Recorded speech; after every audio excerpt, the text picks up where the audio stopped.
कांदा शाबू राहिलेला त्याचं वडं करायला लागले बघा. त्यात जरा शेंगदाण्याचं कूट घातलं आहे, बटाटा उकडून घातला आहे, कोथिंबीर घातलं आहे आणि ठेचा करून घातला आहे ह्याचा. हे बघा बटाटा असं बारीक करून घालायचं आणि ठेचा बी करून घातला आहे मिरचीचा, आलं जरा कोथिंबीर असं ठेचा केला आहे सगळा.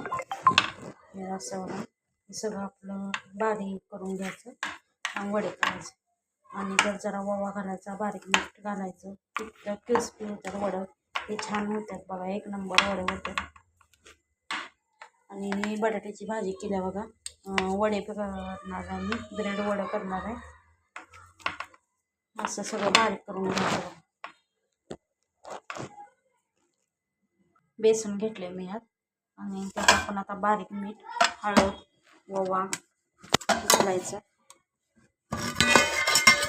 मला ते आमच्या मोबाईलमध्ये पुढचा कॅमेरा नसल्यामुळे अवघड होतं. एवढं हळद घेतली मी, यात हळद जरा घालायची आणि जरासा खाया सोडा बी घालायचा. खाया सोडा हे चांगलं फुगतं. जरासं घालवावं त्यात हे तांदळाचं पीठ बी जरा घालायचं. तांदळाचं पीठ बी जरा घातलंय बघा यात. आता आपण ते मळून घ्यायचं. त्यात जरा कोथिंबीर घालायची, कोथिंबीर ठेवल्या बघा चिरून, कोथिंबीर घालायची. चवीनुसार मीठ घालायचं आणि त्यात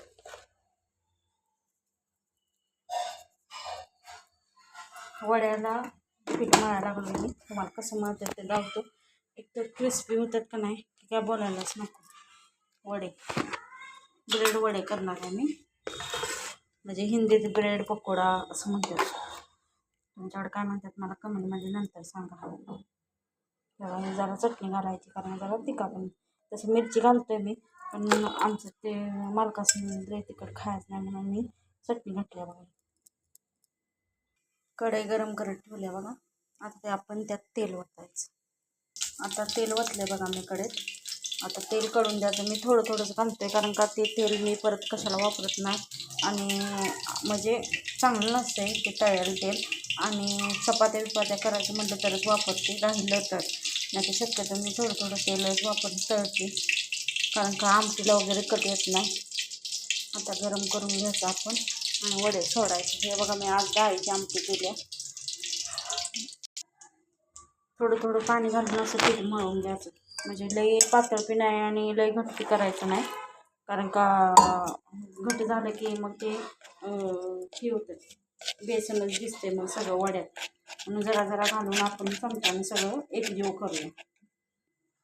असं पीठ मळायचं असं, म्हणजे ती ब्रेड पीठ असं वळून घेते ना, लई पातळ बी नाही लई हे बी नाही. आणि हे काही मी ब्रेड आणलं एक थोडा आपण, म्हणजे ह्या साईजचा असला का नाही बरोबर वडा मापात होतं.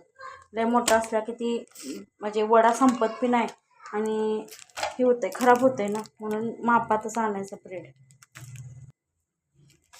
हे बघा असं ब्रेडला दोन्ही बाजूला भाजी लावून घ्यायची आणि एकामेकावर असे पालथे घालायचे. तुम्हाला मी एक तळून दाखवतो. असं करायचं हे बरोबर आणि बेसनमध्ये असं हे करून घ्यायचं. काय भिजत घालायची गरज नाही किंवा काय नाही, नुसतं आपण फोल्डर नुसतं असं काटाने दोन्ही बाजूला असं करायचं बघा असं आणि ह्या तेलात सोडायचं. एकदम क्रिस्पी होतं. असं आपण हे टाकलंय बघा. आता पलटायचं, पलटते बी व्यवस्थित. आता असं लाल सगळीकडे भाजून घ्यायचा, क्रिस्पी होतं एकदम. आणि ह्यात तुम्हाला शाबू वडे असे गोल करून ठेवले बघा, तुम्हाला दावतो. एक वडा काढू दे.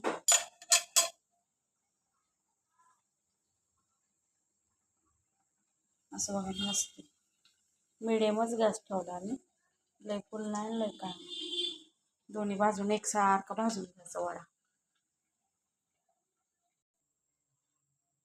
हा बघा मी वडा काढला बघा, क्रिस्पी किती छान झाला वडा, कुरकुरीत झाला एकदम. आहे दोन्ही बाजूने एकसारखा भाजला एक तर छान होतं वडा. आणि मात्र होत नाही, लहान पोरासनी तेवढा वडा सरतोय, मोठा ब्रेड असला का नाही खराब होता. आता आपण शाबूचे वडे सोडूया. दोन सोडणार आहे मी. बघा, दोन सोडले. आता आपण भाजायचं. हे असं दोन्ही बाजूने व्यवस्थित लाल होईस्तोपर्यंत भाजायचं. एवढे बघा कसे फुगले एकदम. हे बघा मी दोन्ही बाजूने पलटून लावले तुम्हाला. चांगले फुगले आणि एकदम कुरकुरीत होते.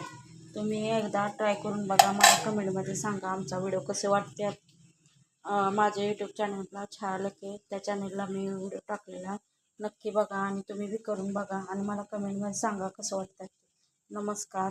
माझा व्हिडिओ कसा वाटतो 100% कमेंट करा.